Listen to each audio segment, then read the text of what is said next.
만약에 그 내용을 다 끝내지 못하면 두 번으로 나누겠습니다. 왜냐하면 주제가 지금 한 가지 주제만 있는 건 아니고 다른 주제도 들어가 있거든요. 이제 앞부분에선 좀 인내에 관한 말씀을 하고 있고요. 또 여러 가지 주제가 있는데 저희가 좀 초점을 맞춰서 보려고 하는 것이 이제 인내에 관한 것과 그 다음에 이제 귀한 열매라고 표현하고 있는데요. 이제 귀하다, 프레셔스거든요. 그래서 이게 이제 우리 성경에선 좀 다양하게 번역됐어요. 뭐 보배롭다, 소중하다 이렇게 다양한 말로 번역됐지만 영어로는 같습니다. 프레셔스예요. 그래서 성경에서 귀하다고 말씀하시는 것, 다시 말하면 하나님께서 보실 때 귀한 것들이 있어요. 우리도 하나님께서 귀하게 여기시는 것을 귀하게 여기고 하찮게 여기시는 것을 하찮게 여겨야 되겠죠. 그래서 이 하나님께서 귀하다고 하시는 것이 무엇인지도 찾아봐야 되는데요. 그런데 만약에 시간이 안 되면 이 부분은 다음 주로 미루겠습니다. 그래서 한번 저희가 하는 데까지 한번 열심히 해보고 안 되면 안 되는 대로 나눠서 하겠습니다. 5장 7절부터 5절 11절입니다. 이제 저희가 아마도 한두 번 정도 더 하면 야고보서는 끝날 것 같아요. 일단 본문을 다 한번 읽어보겠습니다. 5장 7절부터 11절. 그러므로 형제들아 주께서 오실 때까지 인내하라. 보라 농부가 땅에서 나는 귀한 열매를 바라고 이른 비와 늦은 비를 받을 때까지 오랫동안 그것을 위해 인내하느니라. 너희도 인내하고 너희 마음을 굳건히 하라.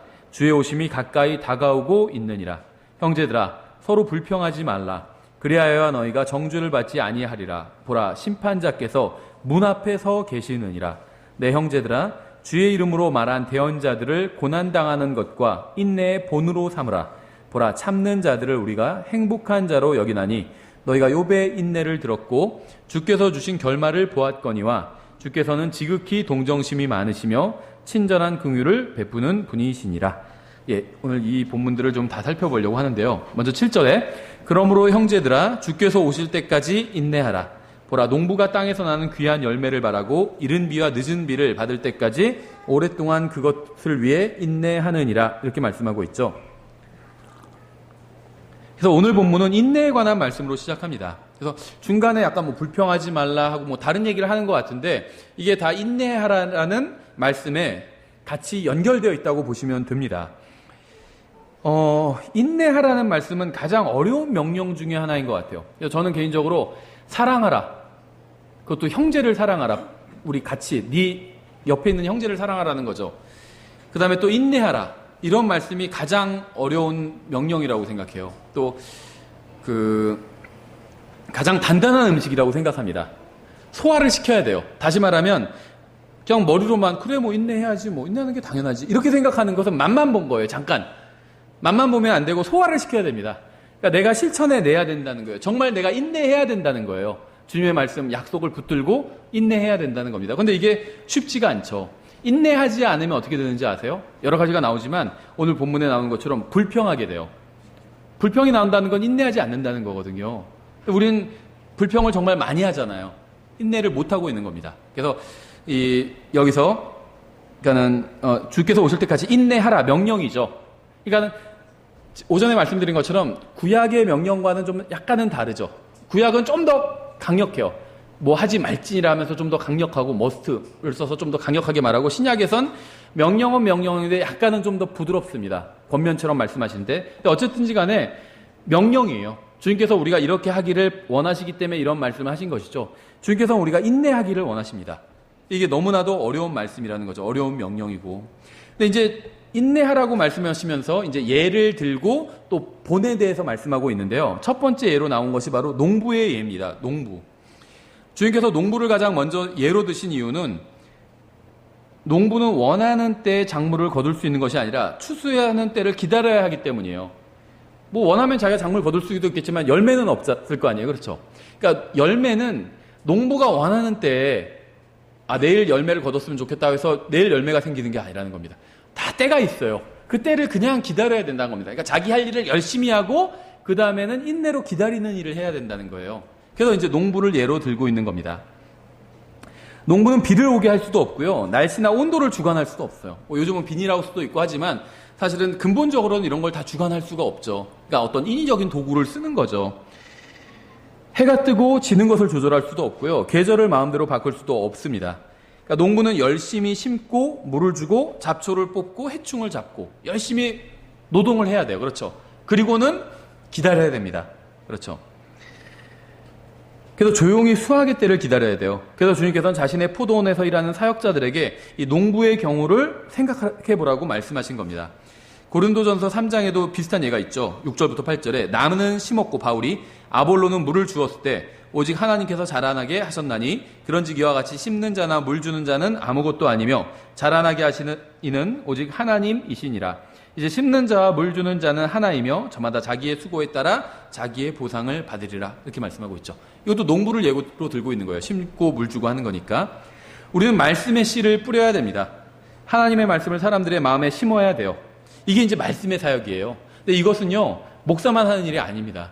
이건 모든 성도들이 다 해요. 자기 주위에서 있는 사람들, 내가 특히 어떤 사람이 타겟이냐면, 그러니까 대상이냐면, 내가 전하지 않으면 이 사람이 말씀을 들을 확률이 거의 없는 사람이 있죠. 전혀라고 100%라고 말은 못하지만 거의 없는 사람. 아무리 시켜봐도 아무도 이 사람한테, 내가 아는 어떤 사람이 있는데 이 사람한테 아무도 말씀을 전하지 않아요. 그러면 그 사람은 나에게 주신, 하나님께서 주신 부담이라는 겁니다. 일이고 나의 사역지라는 거예요. 그 사람이 나의 밭이라는 겁니다. 그 사람에게 내가 말씀을 전해야 돼요. 그래서 말씀의 씨를 그 사람 마음에 뿌려야 됩니다. 그래서 구원받은 모든 사람은 다 말씀의 사역자예요. 부모님들은 자녀들의 마음속에 말씀의 씨를 뿌려야 됩니다. 그렇죠. 자녀들의 마음이 사역지예요. 또 이제 자녀들이 다 커서 나가면 그러기 전에라도 또 자녀들이 없는 분, 자기 주위에 있는 다른 사람들, 내 마음에 말씀의 씨를 뿌려야 됩니다. 그 다음에 물을 줘야 되죠. 눈물로 물을 줘야 돼요. 말씀의 씨를 뿌리고 눈물로 물을 줘야 됩니다. 기도해야 돼요. 그리고 자신이 뿌린 말씀의 씨가 잘 자랄 수 있도록 또 도와줘야 됩니다. 그렇죠. 책자도 주고 뭐도 주고 막 인도도 해주고 안내도 해주고 도와줘야 돼요. 우리는 이렇게 말씀의 사역을 해야 합니다. 다만 우리가 서둘러 수확한다고 해서 열매를 얻을 수 있는 것은 아니에요. 너무 조마짐을 가지면 안 돼요. 8절 너희도 인내하고 너희 마음을 굳건히 하라. 주의 오심이 가까이 다가오고 있느니라. 우리가 인내할 수 있는 이유는 주님께서 다시 오신다는 사실 때문입니다. 우리는 주님께서 언제 오실지 몰라요. 아무도 모른다고 그랬죠. 아들도 모른다고 했습니다. 예수님도 몰라요. 그러니까 예수님께서 재림하시는 날, 그 순간, 그때는 하나님 아버지의 권위 아래 두셨습니다. 역할을 나누신 거예요. 다만 심판하시는 건 또 아버지께서 안 하시고 아들에게 다 맡기셨죠. 그 날을 정하는 건 아버지께 맡기셨어요. 그래서 아들이 모르는 겁니다. 아들 하나님은 전능하신 하나님이에요. 전지하신 하나님입니다. 뭐든지 다 알고자 하면 아실 수 있어요. 근데 그 오시는 때는 아버지 하나님께 맡기신 겁니다. 또 아버지 하나님도 전능하신 하나님이죠. 모든 걸 하실 수 있어요. 하지만 심판하지는 않으세요. 그 심판은 아들 하나님께 맡기신 겁니다. 역할을 나누신 거죠. 그래서 우리는 주님께서 언제 오실지 몰라요. 하지만 주님께서 오실 때가 가까워오고 있다는 사실은 알고 있습니다. 그렇죠. 어제보다는 오늘이 더 가깝잖아. 언제 오실지 몰라도, 그날이 언제인지 몰라도 어제보다는 오늘이 주님께서 오실 때가 더 가까운 거잖아요. 오늘보다 내일이 주님께서 오실 때가 더 가까운 거죠. 또 주님께서 오시는 것이 더 가까워지고 있다는 것은 분명한 사실이에요. 우리는 주님께서 오늘 오시기를 소망합니다. 하지만 우리가 주님께서 빨리 오시기를 소망한다고 해서 주님의 재림의 날을 앞당길 수 있는 것은 아니에요. 우리 막 조급하고 성급하고 막 그런데 주님은 그런 분이 아닙니다. 조급한 분이 아니에요. 급하게 서두르시는 분이 아니라는 겁니다. 딱 정해진 때 딱 알맞은 그 순간에 오실 것이고 주님께서 하시려고 하시는 일을 하실 겁니다. 주님께서 언제 다시 오시는지는 하나님의 계획에 달려 있어요. 우리는 아버지 하나님의 계획을 바꿀 수 없습니다. 기도한다고 해서 빨리 서둘러 주세요 막 한다고 해서 재촉한다고 해서 오시는 것도 아니에요. 저도 막 재촉을 많이 하거든요. 보통 남자가 더 빠르잖아요, 여자보다. 막 제가 재촉을 많이 해요. 빨리 가자고 막 시간 늦을 것 같으면. 하나님께는 그게 안 통한다는 거예요. 아니 빨리 지금 늦겠어요 빨리 해도 하나님은 주님께서 생각하신 대로 그대로 오신다는 겁니다. 주님께서 다시 오시는 날과 관련해서 우리가 할 수 있는 것은 아무것도 없어요. 그날을 막 땡길 수도 없고 하나님 아직 준비가 안 됐어요. 조금만 더 나중에 오세요. 이렇게 할 수도 없다는 거죠. 미룰 수도 없어요. 우리는 그저 주님께서 다시 오신다는 사실을 믿고 맡기신 일을 하면서 인내로 기다려야 됩니다. 오시긴 오실 거예요. 인내로 기다려야 된다는 거죠. 너희도 인내하고 너희 마음을 굳건히 하라. 주의 오심이 가까이 다가오고 있느니라. 우리는 우리의 외부 상황을 바꿀 수가 없어요. 6절에서 말씀하신 것처럼 부자가 가난한 자를 억압하는 것을 그만두게 할 수도 없고 사악한 사람이 선한 사람을 핍박하는 것을 멈추게 할 수도 없습니다. 무슨 말이냐면요. 누가 통치를 하던 간에 가난하고 억울한 사람들의 억울함을 다 들어줄 수도 없어요. 그렇죠? 항상 억울한 사람이 있습니다. 강한 사람들도 있고. 그렇죠? 이걸 우리가 바꿀 수가 없다는 거예요. 이 상황을 바꿀 수가 없어요. 그렇죠? 뭐 한 표를 행사하면 뭐 세상을 바꿀 수 있습니다. 하지만 거짓말이에요. 표 찍었는데 바뀌지 않았잖아요. 그렇죠? 그렇죠. 뭐 세상이 변하지 않아요. 그러니까 자기가 이제 권리니까 투표를 하는 건 좋습니다. 다. 저는 그게 나쁘다는 건 아니에요. 다 좋은데 우리가 처한 상황을 바꿀 수는 없다는 겁니다. 그렇죠. 이건 우리의 능력을 벗어나는 일이에요. 마귀가 하나님의 성도들을 짓누르는 것도 바꿀 수 없습니다. 그렇죠. 막 세상이 막 동성연애자들이 막 지금은 그리스도인들을 박해하잖아요. 일부 국가에선. 그런 것도 바꿀 수가 없다는 거예요. 우리는 주님께서 빨리 오셔서 이 모든 일들을 끝내시라고 재촉할 수도 없어요. 우리가 할 수 있는 유일한 일은 마음을 굳건하게 하는 겁니다. 어차피 우리는 결론을 알고 있어요. 아무리 사악한 사람들이 잘 나가 보이는 것 같아도 그 사람들의 끝을 우리는 알고 있습니다. 종말을 알고 있어요. 그렇죠. 온 세상의 종말, 예수님을 믿지 않는 사람들의 종말, 예수님을 믿는 사람들의 종말, 이걸 우리는 다 알고 있습니다. 그래서 편안한 마음으로 즐길 수가 있어요. 우리가 할 일을 충분히 할 수 있다는 겁니다. 조급할 필요가 없어요. 사악한 사람들은요, 아무리 잘 나가는 것 같고 해도 그 사람들은 다 지옥에 갈 겁니다. 다 벌을 받을 거예요. 하나님께서 단 한 사람도 예외 없이 벌을 주실 겁니다. 그렇죠. 그 다음에 이 세상에 잘못된 모든 것들이 예수님께서 다시 오시면 다 바로 잡힐 겁니다. 너무 거기에 마음을 쏟지 말라는 거예요. 막 그걸 투쟁을 해서 바꿔야겠다. 그렇게 너무 마음을 쏟지 말라는 겁니다. 하나님께서 다 바로 잡으실 거예요. 예수님께서. 그래서 우리는 마음을 굳건하게 하고 정말 큰일 나는 건 없어요. 정말 큰일 날 일은 없어요. 사실 어떤 의미에서는 전쟁이 터져도요. 큰일 난 건 아니에요. 그리스도인들에게. 그렇죠. 이 세상에선 큰일 난 거지만 전쟁이 터졌다고 해서 내가 지옥에 가거나 뭐 그렇게 된 게 아니라는 겁니다. 안전해요. 나는. 나의 혼은 안전해요. 그렇죠. 그래서 어떠한 상황에서도 마음을 굳건하게 할 수 있다는 겁니다. 그리고 애정을 하늘에 둘 수 있다는 거예요. 에베소서 6장에서는 마귀의 관계들에 대해서 경고하고 있죠. 6장 11절부터 13절에 너희가 마귀의 관계들을 능히 대적하며 서기 위해 하나님의 전신갑주를 입으라. 서기 위해서 입으래요. 우리는 살과 피와 맞붙어 싸우지 아니하고 정사들과 권능들과 이 세상 어둠의 치리자들과 높은 처소들에 있는 영적 사악함과 맞붙어 싸우느니라. 그러므로 너희가 악한 날에 능히 버티어내고 모든 일을 행한 뒤에 서기 위해 하나님의 전신갑주를 취하라. 저 뭐 전쟁사는 잘 모르지만 이 2차 대전 때 미국이나 소련이 좀 나중에 참전하게 됐잖아요. 유럽이 많이 다 패배하고 나중에 이제 미국이 그 진주만 공습 이후로 참전하게 되고 또 미국이 참전하면서 점세가 바뀌죠. 또 나중에 소련까지 참전해버리죠. 근데 잘은 몰라요. 뭐 전쟁사를 저는 왜 참전을 했는지 소련이. 그런데 아마도 미국 이제 승리가 거의 기울어져 가는데 미국이 참전해서 이기고 있잖아요. 근데 소련이 가만히 있을 수는 없었을 거예요. 이미 승리하는 분위기로 바뀌었잖아요. 연합군이. 그러면 거기에 빨리 가담을 해야 되거든요. 그래야지 나중에 전쟁 끝나고 나서 뭐 나눌 때 주장할 수 있죠. 자기 몫을 주장할 수 있죠. 무슨 말이냐 하면요. 우리는 영적 전쟁을 하고 있어요. 마귀의 악한 세력과. 근데 전쟁의 끝은 정해져 있다는 겁니다. 승리예요. 그렇죠. 그럼 우리는 무엇을 해야 되냐면요. 영적 전쟁에 우리도 참가를 하는 겁니다. 참가를 해서요. 서 있으면 돼요. 전신갑주를 입고 서 있으면 됩니다. 서 있으라고만 했어요. 대적해 능히 대적하며 서기 위해 하나님의 전신갑주를 입으라 이렇게 말씀하셨거든요. 전신갑주를 다 입고 서 있기만 하면 됩니다. 싸우는 건 주님께서 다 싸우실 거예요. 근데 우리도 참전했잖아요. 같이 전리품을 나눌 수 있는 거예요. 주님과. 얼마나 주님께서 우리를 잘 대해주고 계신 거예요. 그렇죠. 서 있기만 하면 돼요. 근데 문제는 대부분의 그리스도인들이 서 있지도 못한다는 겁니다. 딴짓하고 있어요. 와서 전신갑주를 입고 주님께서 싸우고 계시는데 뒤에서 딱 서 있으면 돼요. 이겨라 이것만 하면 됩니다. 우리는. 가서 딴짓하고 있는 거예요. 깨어있지 않고 자고 있든지 딴짓하고 있든지.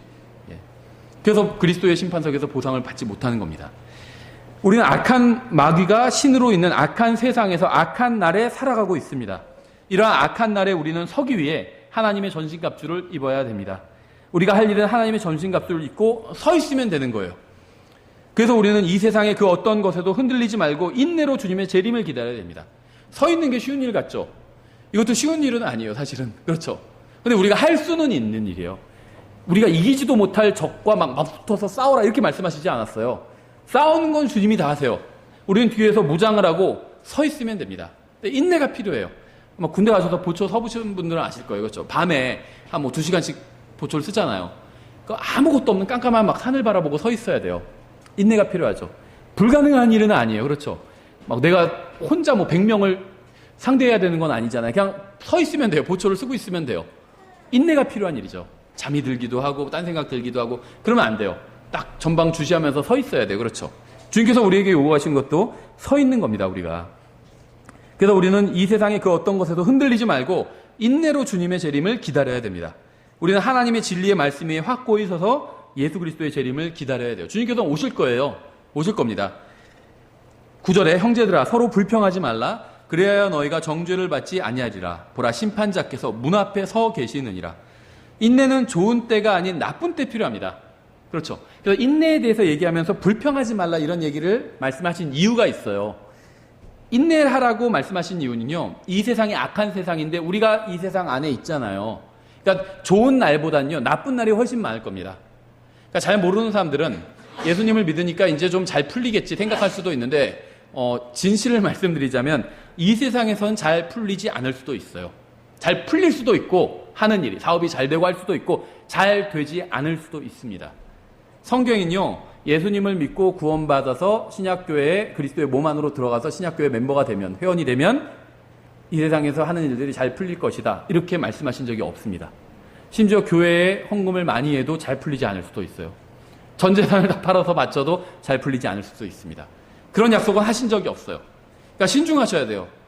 그러니까 우리가 나중에 헌금에 대해서도 공부하겠지만 헌금을 하는 이유가 투자는 아니라는 겁니다. 어떤 이 세상에서의 투자는 아니라는 거예요. 내가 이렇게 많이 드리니까 하나님께서 내 사업을 더 잘 되게 해주시겠지. 내가 주일에 장사하고 문 닫고 가니까 뭐 토요일에 2배로 해주시겠지. 그런 말씀은 성경에 없다는 거예요. 예, 잘 안 될 수도 있어요. 그래서 그거를 대비해야 된다는 겁니다. 주님께 드리고 또 교회가 운영되기 위해서 헌금하죠. 또 내가 내 그 가족의 미래를 위해서 또 저축도 하죠. 다 계획을 세워서 해야 된다는 거예요. 예. 또 혼자 하면 안 되고 헌금도 부인이랑 또 남편이랑 상의해서 해야 되는 거고 그렇죠. 이것 때문에 막 가정 깨지는 경우도 많거든요. 어쨌든 간에 이 세상에서는 나쁜 날들이 올 수도 있다는 겁니다. 불평을 하게 될 수도 있다는 거예요. 그렇죠. 좋은 상황에서 누구도 불평하지 않아요. 나쁜 상황에서는 대부분의 사람들이 불평하죠. 나쁜 상황에서야말로 인내가 필요합니다. 인내가 필요해요. 좋은 상황에서 인내할 필요가 없어요. 그렇죠. 뭐 참을 필요가 없다는 겁니다. 인내하지 못하면 나오는 것이 불평이죠. 밝을 때가 아니라 어두운 때 인내가 필요합니다. 성경은 형제들끼리 서로 불평하지 말라고 말씀하고 있죠. 우리는 구원받은 사람으로서 주님께서 모든 것을 주관하고 계신다는 사실을 알고 있습니다. 따라서 우리는 어디서 어떤 상황에 처한다 해도 불평하지 말아야 돼요. 그러니까 정말로 주님을 믿는 사람은 불평하지 않아요. 왜냐하면요. 내가 처한 모든 상황이 주님의 직접적인 뜻의 결과일 수도 있고 간접적인 허용하신 뜻의 결과일 수도 있기 때문이에요. 어쨌든 간에요. 내가 처한 상황은 주님께서 결제 도장에 찍어주신 결과라는 거죠. 허락하신 거예요. 그게 마귀가 욥기에 나오는 것처럼 마귀가 막 탄원했건 누가 탄원했건 누구의 기도에 응답이건 상관없이 내가 처한 상황은 하나님께서 허락하신 상황이라는 겁니다. 그래서 이 상황에 대해서 불평하지 말아야 된다는 거예요. 특히 형제들 간에는 더욱 불평하지 말아야 된다는 겁니다. 우리는 하나님께서 다른 형제나 자매를 어떻게 다루고 계신지 알지 못해요. 따라서 우리는 다른 사람으로 인해서 불평하지 말아야 됩니다. 하나님과 좋은 관계에 있는 사람은 다른 사람으로 인해서 불평하지 않아요. 무슨 말이냐면요. 하나님께 만족한 사람은요. 어떠한 상황에서도 만족할 수 있습니다. 주변에 안 좋은 사람들이 와도 만족할 수 있어요. 하나님께 만족했기 때문에.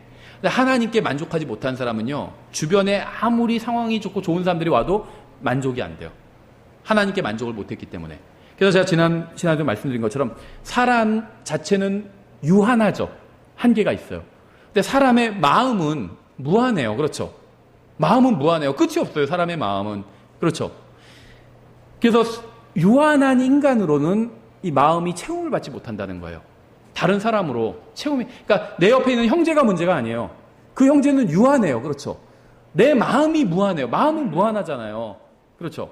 그래서 그 내 옆에 있는 형제로 인해서는 채움을 받지 못. 아무리 좋은 형제가 와도요. 마음에 들지 않는 구석이 생길 수 있다는 겁니다. 아무리 좋은 교회 가도 마음에 들지 않는 구석이 있다는 거예요. 교회도 유한하잖아요. 지상에 있는 지역 교회들은 무한하지 않거든요. 다 유한해요. 그렇죠. 마음이 무한하기 때문에 이 마음은 무한하신 분으로만 체험을 받을 수 있어요. 예수 그리스도라는 겁니다. 그래서 이걸 다른 말로 비유를 그렇게도 들었었죠. 모든 사람의 마음에는 하나님 모양의, 예수님 모양의 구멍이 있어요. 이 구멍을 메꿀 수 있는 건 예수님밖에 없어요. 다른 건 아무리 막 사람으로 메꾸려고 해도 뭐 남자 같으면 예쁜 뭐 여자친구, 예쁜 아내 이런 걸로 메꾸려고도 안 메꿔지고 고급 승용차 메꾸려고 안 메꿔져요. 돈으로 막 꾸겨 넣어서 메꾸려고 해도 안 메꿔져요. 예수님을 딱 넣어야지 메꿔져요. 예. 그래서 사람의 마음은 무한하기 때문에 예수님으로밖에 메꿀 수가 없어요. 무한하신 하나님으로 메꿔야 메꿔진다는 겁니다. 예. 그래서 다른 사람에 대해서 불평할 게 없어요. 하나님께서 다 허락해 주신 겁니다. 그래서 믿음이란 뭐냐면요. 다른 말로 하면 저는 인내가 아닐까 생각해요. 진짜 믿음이 있는 사람은 인내할 수 있거든요. 그렇죠? 인내할 수 있어요. 참을 수 있어요. 그렇죠? 예를 들면 내가 내년에 좋은 뭐 아주 좋은 집에 들어가서 살 수 있다면 지금 집이 없고 아니면 지금 뭐 어디서 월세로 살아도 참을 수 있죠. 내년에 좋은 집에 들어가는데 거기 좋은 집에 들어간다는 믿음이 있으니까 참을 수 있는 거잖아요. 똑같아요.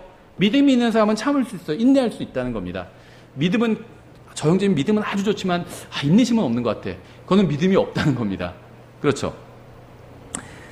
예, 그래서 다른 형제나 자매에게 쓴뿌리를 갖는 것은 사실 하나님께 쓴뿌리를 갖는 겁니다. 내가 처한 상황에 대해서 쓴뿌리를 갖는 것은 불만을 갖는 것은 하나님께 불만을 갖는 거예요. 근데 이건요, 약이 없어요.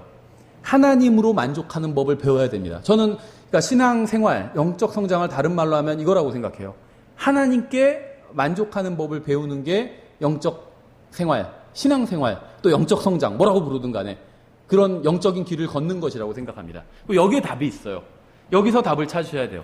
하나님의 말씀에서 하나님으로 만족할 수 있게 해달라고 한번 그렇게 기도해 보세요.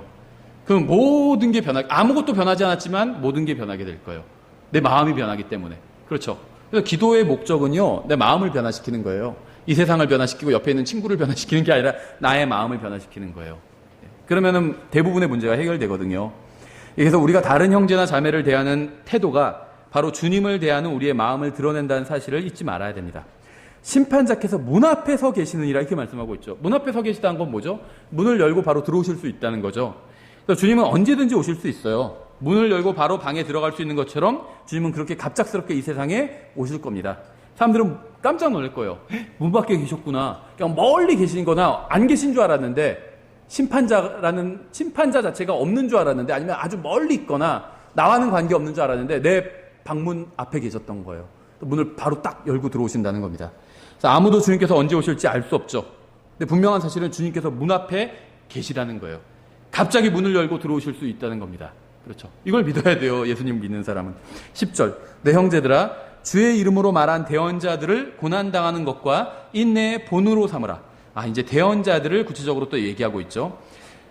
우리에게는 인내심이 필요합니다. 주님의 말씀대로 신실하게 살고자 하는 그리스도인들은 이 세상에서 잘 되기보다 어려움을 겪게 될 거예요. 상황이 원하는 대로 풀리지도 않을 겁니다.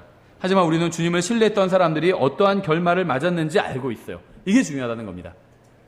신실하게 살고자 하는 사람들은요, 이 세상에서 어려움을 겪게 될 거예요.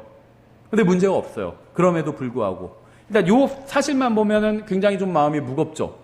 하나님의, 어쨌거나 그래도 내가 구원받고 나서 하나님의 뜻대로 좀 신실하게 살고 싶어요. 그런 마음이 다 있죠. 근데 문제는 신실하게 살고자 하면 이 세상의 신은 마귀이기 때문에 박해를 받고 어려움을 당하게 될 가능성이 커지게 된다는 겁니다. 그럼 또 마음이 무거워지죠. 그런데 또 마음이 가벼워질 수 있는 또 다른 사실은 뭐냐면요. 성경을 보니까 이 세상에서 신실하게 살았던 사람들이 있어요. 그렇죠. 사도들과 대언자들과 예수님을 따랐던 제자들과 사도행전에 보면 신실하게 살려고 했습니다. 근데 그 사람들의 결말을 우리는 알고 있어요. 결말이 다 좋다는 겁니다. 제가 말하는 결말은 이 세상에서의 뭐 어떻게 죽었냐, 병원, 고급 병원 뭐 1인실에서 아주 편안하게 죽었냐, 이런 얘기를 하는 게 아닙니다. 그 사람들이 어디에 지금은 가 있고, 그렇죠. 하늘나라에 가 있고, 무엇을 하고 있고, 안식을 하고 있죠. 또 주님과 교제를 나누고 있죠. 우리는 이 결말을 다 알고 있다는 겁니다. 그래서 너무 두려워할 필요가 없다는 거예요. 그래서 성경은 우리가 세상에서 어려움을 당할 때 대언자들을 기억하라고 말씀하고 있어요. 우리는 말씀을 통해서 그들이 어떠한 고난을 당했는지, 그리고 그들이 어떻게 그것을 인내로 견뎌냈는지 알고 있습니다. 아무런 정보도 없이 막연히 기다리거나 인내하는 것은 쉽지 않죠. 하지만 이미 비슷한 일을 겪었던 사람들의 본을 보면서 인내하는 것은 훨씬 더 쉽습니다. 우리는 그러니까 우리는 모든 인생의 결말을 알고 있어요. 그렇죠. 따라서 우리는 우리와 비슷한 길을 걸었던 믿음의 선배들의 본을 통해서 인내로 기다릴 수 있다는 겁니다. 생각해 보세요. 뭐 아무나 다, 뭐 대언자 이사야도 좋고 예레미야도 좋고 이 사람들이 죽어서 주님께로 갔죠. 죽을 때 얼마의 재산을 남겼는지 아세요? 그건 잘 몰라요. 그렇죠. 그게 중요한 문제일까요? 별로 중요하지 않아요. 그렇죠. 그렇죠. 이사야가 죽을 때 얼마의 재산을 남겼고 몇 평짜리 집에 살고 있었고 말이 몇 마리 끓이는 뭐 마차를 갖고 있었고 이런 거 성경에 기록되어 있지도 않고 별로 중요하지도 않아요. 우리가 생각할 때. 그렇죠. 그러니까 우리의 인생도 좀 객관해서 보면요 마찬가지라는 겁니다. 필요해요. 우리가 살 때 돈이 필요합니다. 저는 돈이 필요 없다는 얘기가 아니에요. 돈이 필요해요. 그렇죠. 하지만 엄청나게 중요한 문제는 아니라고 합니다. 좀 적게 갖고 있어도 그렇게 크게 문제가 터진 건 아니라는 거예요. 좀 작은 집에 살아도, 좀 안 좋은 지역에 살아도, 어디 지방 후미진 데 살아도 크게 문제가 생긴 건 아니라는 거예요. 큰일 난 게 아니라는 거예요. 왠지 아세요? 우린 결말을 알고 있잖아요. 이게 다가 아니라는 걸 알고 있어요. 하늘나라가 있다는 걸 우리는 알고 있고 믿고 있어요. 그렇죠. 그래서 우리는 인내로 기다릴 수 있습니다. 하나님께서는 우리에게 고난을 주실 겁니다. 그래서 우리에게는 인내가 필요합니다. 하나님께서는 사랑하시는 모든 자녀들에게 고난을 주십니다. 반드시 고난을 주세요. 사랑하시는 모든 자녀들에게 예외가 없어요. 우리를 미워하기 때문에 고난을 주시는 것이 아니라 사랑하시기 때문에 고난을 주십니다. 우리의 작고 약한 믿음은 고난을 통해서 성숙하고 강한 믿음으로 성장해 나갈 거예요. 고난 없이 성장하는 믿음은 없어요. 그래서 고난을 주시는 거예요. 디모데후서 3장 12절 참으로 그리스도 예수님 안에서 하나님의 뜻대로 살고자 하는 모든 자는 핍박을 받을 터이나 핍박을 받는데요. 이게 무슨 육신적인 핍박만을 의미하는 게 아니죠. 모든 핍박이에요. 경제적인 핍박일 수도 있어요. 하나님의 뜻대로 살고자 하다 보니까 정직하게 살고 하다 보니까 수입이 더 줄어들 수도 있어요. 그렇죠. 예, 어려움을 받게 된다는 거예요. 문제는 하나님의 뜻대로 살고자 하는 사람은 핍박을 받고 더욱 큰 어려움에 빠질 수도 있다는 게 문제죠. 그래서 우리는 예수 그리스도의 대사로서 사람들에게 복음을 전하고 진리를 가르쳐야 됩니다. 우리가 본으로 삼아야 하는 대언자들은 진리를 말했어요. 그리고 그 대가로 고난을 받았습니다. 미가야는 진리를 말해서 감옥에 갇혔죠. 예레미야는 진리를 말해서 지하 감옥에 갇혔어요. 다니엘은 믿음을 지켜서 사자굴에 던져졌죠. 또 다니엘 세 친구는 진리대로 행해서 용광로에 던져졌습니다. 그러니까 우리가 진리를 따라 살고 진리를 전하면 마귀는 우리를 공격할 겁니다. 성경에는 진리대로 살다가 더 큰 어려움에 고난에 빠진 사람들이 굉장히 많이 나와요. 하지만 단 한 사람도 혼을 잃어버리거나 영원한 복을 잃어버리거나 이런 사람은 없어요. 또 후회하는 사람도 아무도 없어요. 내가 그때 괜히 진리대로 해가지고 고난을 당해서 막 하늘나라에서 땅 치면서 후회하는 사람이 없다는 겁니다. 그렇죠.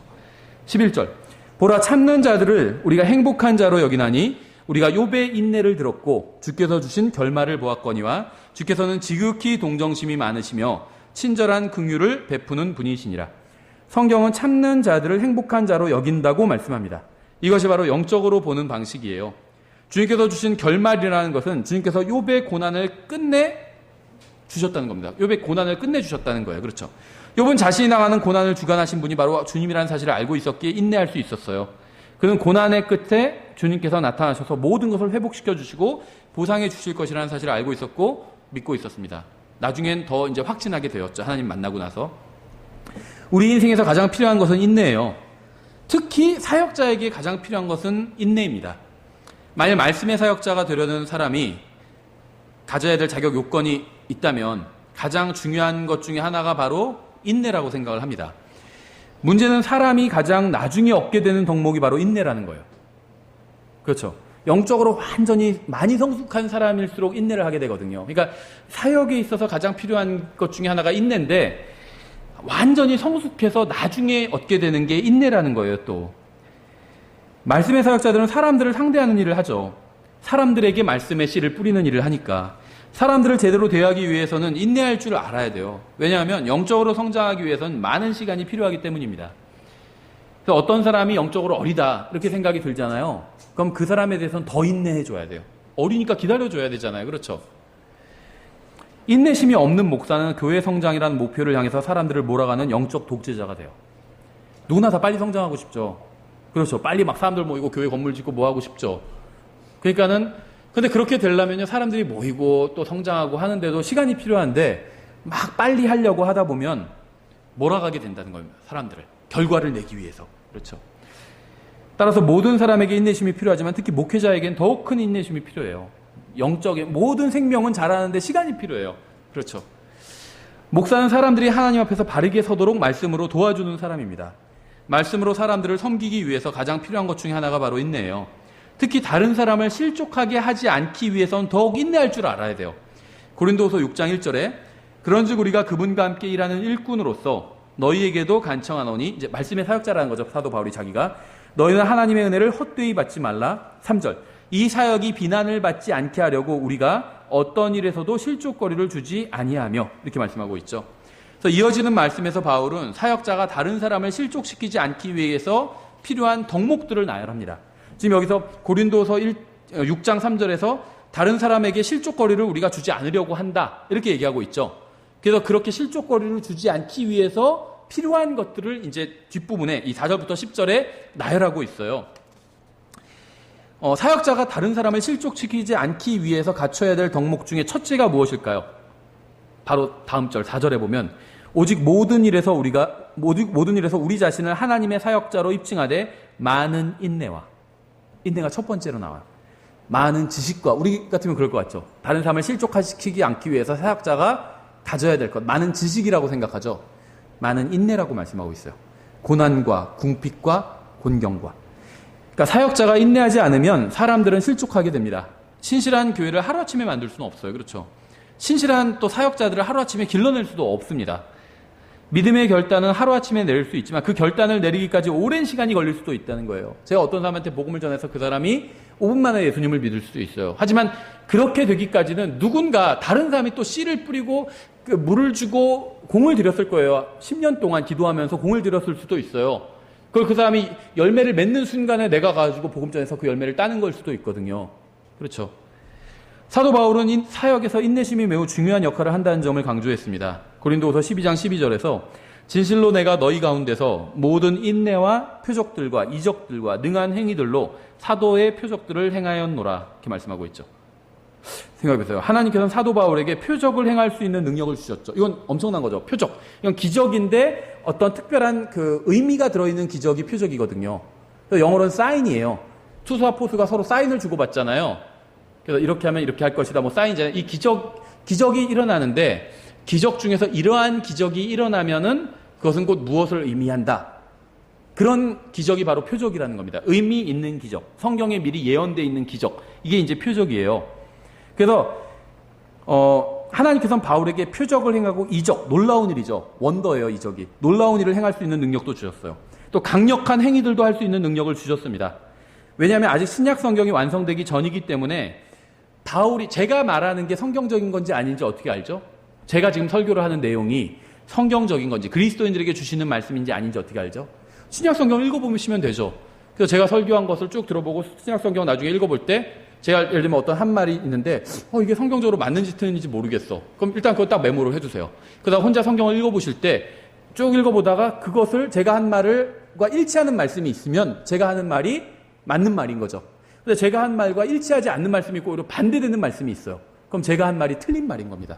그렇죠. 하나님 말씀대로 하지 않았기 때문에. 그렇죠. 그래서 성경이 지금은 있기 때문에요. 저희는 누가 무슨 말을 하면 그 사람이 하나님의 말씀대로 하는지 자기 생각대로 하는지 알 수 있어요.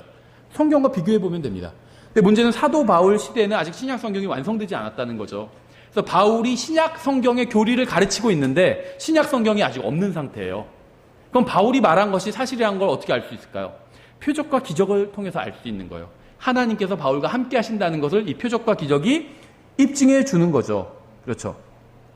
그래서 성경의 저자이신 성령님께서는 이러한 강력한 그 표적과 기적을 행하는 능력을 바울의 말이 맞다는 걸 입증하기 위해서 바울에게 주셨다는 겁니다. 그런데 이 표적과 기적은 기적을 행하는 놀라운 능력이잖아요. 근데 이거보다 앞에 두신 것이 있어요. 바로 인내라는 거죠. 모든 인내와 표적과 이적들과 능한 행위들로. 저도 인내에 대해서 생각하기 전에는 그냥 많이 읽은 구절이에요. 고린도후서 12장 12절. 그냥 읽고 넘어갔어요. 근데 갑자기 곰곰이 생각해 보니까 안 어울려요. 표적, 기적, 강한, 능한 행위들. 이것과 인내가 어울리나요? 근데 인내를 같이 두신 거예요. 그 제일 첫 번째 자리에 두셨어요. 모든 인내, 이게 1번이고 2번이 표적, 3번이 이적, 4번이 능한 행위들 이렇게 주셨다는 겁니다. 그러니까 하나님께서 인내를 얼마나 중요하게 여기시는지 우리가 알 수 있다는 거죠.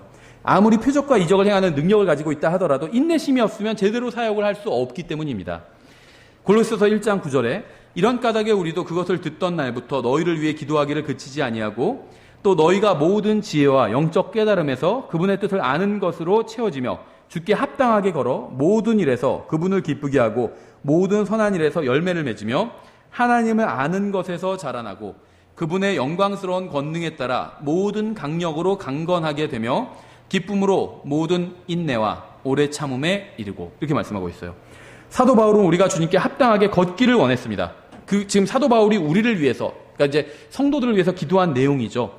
합당하게 걷기를 원했어요. 그걸 위해서 기도했습니다. 우리가 모든 선한 일에 열매를 맺게 해달라고 기도를 했어요. 우리가 하나님을 아는 것에서 자라나기를 원했습니다. 걷는다는 건 목적이 있다는 거죠. 어디를 가는 거잖아요. 그렇죠? 또 시간이 걸린다는 걸 의미해요. 걷는 거는. 한 곳에서 다른 곳으로 가는 이유는 목적이 있기 때문에 그곳으로 걸어가는 거고 또 걸어가는 동안 시간이 걸린다는 거죠. 마찬가지로 열매를 맺기 위해서도 역시 시간이 필요합니다. 그러니까 생명이 자라는 데에도 시간이 걸려요. 걷고 깨닫고 열매를 맺고 자라나기 위해서는 시간이 필요합니다. 따라서 우리에게는 시간이 지나가는 동안 기다릴 수 있는 인내가 필요하다는 거예요. 그렇다면 인내는 어디서 올까요? 인내가 우리에게 필요하다는 건 사실이에요. 그렇죠? 성경이 이렇게 강조하고 있으니까 표적보다 능력보다 지식보다 더 필요한 걸 인내를 꼽고 있거든요. 하나님의 일을 하기 위해서 가장 필요한 게 인내라는 거예요. 그럼 인내가 중요하다는 건 알겠는데 인내가 어디서 올까요? 11절에 그분의 영광스러운 권능에 따라 모든 강력으로 강건하게 되며 기쁨으로 모든 인내와 오래 참음에 이르고. 그러니까 하나님의 권능이 아니라면 저는 인내할 수 없을 겁니다. 하나님의 능력이 공급되지 않는다면 저는 인내할 수 없어요. 육신은 인내하지 못해요. 육신의 힘으로는 결코 인내할 수가 없습니다. 인내하기 위해서는 반드시 하나님의 거룩하신 영의 통제를 받아야 돼요. 하나님께로부터 능력을 공급받아야 된다는 겁니다. 주님께로부터 오는 힘을 통해서만 인내할 수 있어요. 주님께서 우리를 주관하시면 우리는 능히 모든 인내와 오래 참음에 이를 수 있습니다. 디모데전서 3장 2절에 그러므로 감독은 반드시 책망받을 것이 없으며 한 아내의 남편이며 깨어있으며 맑은 정신을 가지고 있으며 행실이 바르며 손님 대접하기를 힘쓰며 가르치는 재능이 있으며 자기를 술에 내주지 아니하며 구타하지 아니하며 더러운 이익을 탐내지 아니하며 오직 인내하며 말다툼하지 아니하며 탐욕을 부리지 아니하며. 그러니까 교회를 인도하는 사람은 인내할 줄 알아야 된다는 거예요. 지역교회의 영적 인도자가 되기 위한 자격 중 하나는 바로 인내라는 겁니다. 저도 굉장히 좀 다시 생각하게 된 구절이 있는데요. 잘 아시는 구절일 거예요. 요한계시록 1장 9절인데요. 인내가 얼마나 중요한지에 관해서 말씀하고 있는 구절이에요. 요한계시록 1장 9절에 나 요한은 또한 너희 형제요 환난과 예수 그리스도의 왕국과 인내에 동참하는 자라. 구원받은 사람은 예수 그리스도의 왕국에 동참하는 사람이죠. 그런데 인내에도 동참한대요. 지금 인내를 예수 그리스도의 왕국과 동일선상에 놔서 열거하고 있는 겁니다. 내가 하나님의 말씀과 예수 그리스도의 증언으로 인해 반모라는 섬에 있었노라. 우리는 인내가 신앙의 큰 덕목이라고 생각하지 않아요. 그렇죠? 성경을 많이 알고 뭐를 막 열심히 하고 뭔가 이런 것들이 신앙의 큰 덕목이라고 생각하지 그냥 인내하는 것 이거는 뭐 별거 아니다 이렇게 생각하는데요. 성경은 우리가 생각하는 것보다 인내를 훨씬 더 중요하게 여기고 있어요. 그래서 어떤 사람은 인내의 중요성을 알고 이렇게 기도했다고 합니다. 주님 저에게 인내를 주십시오. 지금 즉시 당장 주십시오. 이렇게 기도했다고 그래요. 그거 잘못된 거죠. 예. 인내를 얻고 싶은데 문제는 뭐냐면요. 인내를 얻고 싶은데 빨리 좀 얻었으면 좋겠다. 그렇죠. 이게 문제라는 겁니다. 저에게는 두 본성이 있어요. 옛 본성은 죄를 즐거워합니다. 새 본성은 의를 사랑합니다. 제 마음 안에서는 이 두 본성이 싸우고 있어요. 인내는 새로운 본성에 속한 것입니다. 그래서 성경은 구원받아 다시 태어난 사람을 예수 그리스도의 왕국과 인내에 동참하는 자라고 말씀하고 있어요. 주님께서 그러니까 여러분은요. 구원받아서 다시 태어났으면 인내에 동참하셔야 돼요. 인내에 동참하셔야 돼요. 주님께서는 이 세상의 왕국이 임하기를 고대하고 계십니다. 그리고 주님께서는 우리가 인내하기를 원하십니다. 우리의 육신의 조급함을 내려놓고 말씀 위에 굳게 서서 인내하기를 원하시는 거죠. 그래서 우리는 주님의 왕국에 인내로 동참해야 합니다. 성경에 하면 네 가지 이유로 우리에게 인내가 필요해요. 첫 번째 로마서 8장 24절부터 25절인데요. 우리가 소망으로 구원을 받았기 때문이라. 그러나 보이는 소망은 소망이 아니니 어찌하여 사람이 보는 것을 여전히 바라리요. 그러나 우리가 보지 못하는 것을 우리가 바라면 인내로 그것을 기다리느니라. 이 문맥은 이제 휴거에 관한 문맥이거든요. 그래서 우리에게 인내가 필요한 첫째 이유는 우리가 인내로 휴거를 기다려야 하기 때문이에요. 둘째 이유는 히브리서 6장 11절부터 12절에 있는데요. 우리는 너희 각 사람이 동일한 열심을 나타내어 끝까지 소망에 충만한 확신에 이르기를 바라노라. 이것은 너희가 게으르지 아니하고 믿음과 인내를 통해 약속들을 상속받는 자들을 따르는 자들이 되게 하려 함이라. 우리는 믿음을 통해서 하나님의 약속을 받는다 이렇게 알고 있죠. 믿음뿐만 아니라 믿음과 인내를 통해래요. 굉장히 인내를 중요하게 말씀하고 있죠. 우리에게 인내가 필요한 둘째 이유는 우리에게 상속해 주시겠다고 하나님께서 약속하셨기 때문이에요. 우리는 예수 그리스도와 함께한 공동 상속자입니다. 따라서 우리는 약속들을 상속받는 것을 인내로 기다려야 돼요. 세 번째는 히브리서 10장 35절부터 36절에 있는데요. 그러므로 너희의 확신을 버리지 말라. 그것이 큰 보상의 보응을 얻게 하느니라. 너희가 하나님의 뜻을 행한 뒤에 그 약속하신 것을 받기 위해 너희에게 인내가 필요하니라. 우리에게 인내가 필요한 셋째 이유는 우리가 그리스도의 심판석에서 받을 보상을 인내로 기다려야 하기 때문입니다. 우리가 주님을 위해서 행하는 일은 아무리 작은 것이라도 모두 보상을 받게 됩니다. 다만 주님께서는 우리가 이 세상에서 살 동안 보상해 주시겠다고 약속하신 적은 없다는 겁니다. 주님께서는 그리스도의 심판석에서 보상해 주실 거예요. 따라서 우리는 인내로 주님을 섬겨야 됩니다. 네 번째, 히브리서 12장 1절에 있는데요.